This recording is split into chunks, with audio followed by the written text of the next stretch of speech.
নমস্কার, আমি মিঠু। শুরু করছি নজরে রাজ্য।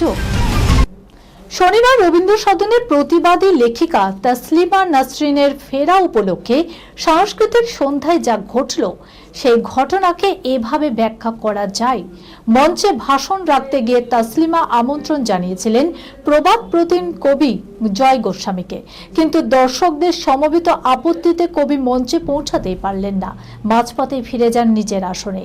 জয় গোস্বামীর এহেন অপমানকে নিয়ে ভাষণে কিছু না বললেও পরে মুখ খুলেছেন দ্বিখণ্ডিত স্রষ্টা। তিনি জানান, ভালোবেসে শ্রদ্ধেয় কবিকে মঞ্চে ডেকেছিলাম, এমনটা হবে আশাও করিনি। যে বাক স্বাধীনতায় বিশ্বাস করেন তিনি নিজে, এক্ষেত্রে সেই স্বাধীন পরিবেশ থাকলে ভালো লাগতো। বিবাহ বার্ষিকীর অনুষ্ঠানে পরিচিতদের নিমন্ত্রণ জানিয়েছিলেন এক যুবক, কিন্তু অনেকেই আসেননি। কিন্তু তার জন্য আবার জরিমানা? হুগলিতে ঘটেছে এমনই এক ঘটনা। যারা অনুষ্ঠানে উপস্থিত হননি তাদের জরিমানা দিতে হবে বলে পোস্টার দিলেন যুবক। চুঁচুড়ার কাণ্ডে এখন শোরগোল হুগলি জুড়ে। হুগলি চুঁচুড়া পুরসভার বাসিন্দা সুকেন ঘোষ, তিনি দিন কয়েক আগে তার বিবাহ বার্ষিকীর অনুষ্ঠানে পরিচিতদের নিমন্ত্রণ করেছিলেন, এলাহি খাবারের আয়োজনও করেছিলেন।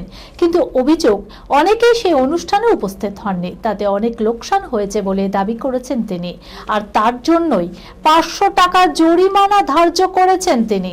যাদের বাড়িতে কার্ড দিয়ে নিমন্ত্রণ করেছিলেন তাদের বাড়িতে গিয়েই জরিমানার বিষয়টিও জানিয়ে এসেছেন।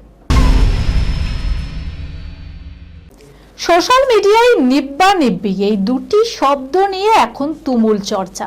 প্রেমিক প্রেমিকার কথা বোঝাতে তরুণ প্রজন্মের যেন মুখের ভাষা হয়ে উঠছে এই শব্দটি। টলিপাড়ায় এবার দেখা মিলল নিব্বা নিব্বি। নিব্বা নিব্বি নিছক তরুণ তরুণীর প্রেমের গল্প নয়, বেপরোয়া নির্মম যুগলের এক কাহিনী। তারা চাই নিজের জীবন নিজের শর্তে উপভোগ করতে। পরিস্থিতি তাদের বারবার পালাতেই বাধ্য করে, আর সেই পালানোর পথেই আসে নয়া বিপত্তি। সব মিলিয়ে একটি রোড ট্রিপকে কেন্দ্র করেই এগোতে থাকে গোটা গল্প। ছবিতে এই প্রথমবার জুটি বাঁধছেন ঋষভ বসু এবং সৌর সেনী মৈত্র। এই খবরের সঙ্গে শেষ করলাম আজকের নজরে রাজ্য। আপনারা দেখছেন টিভি 24 বাংলা, সংবাদ বিনোদন সারাদিন সারাক্ষণ।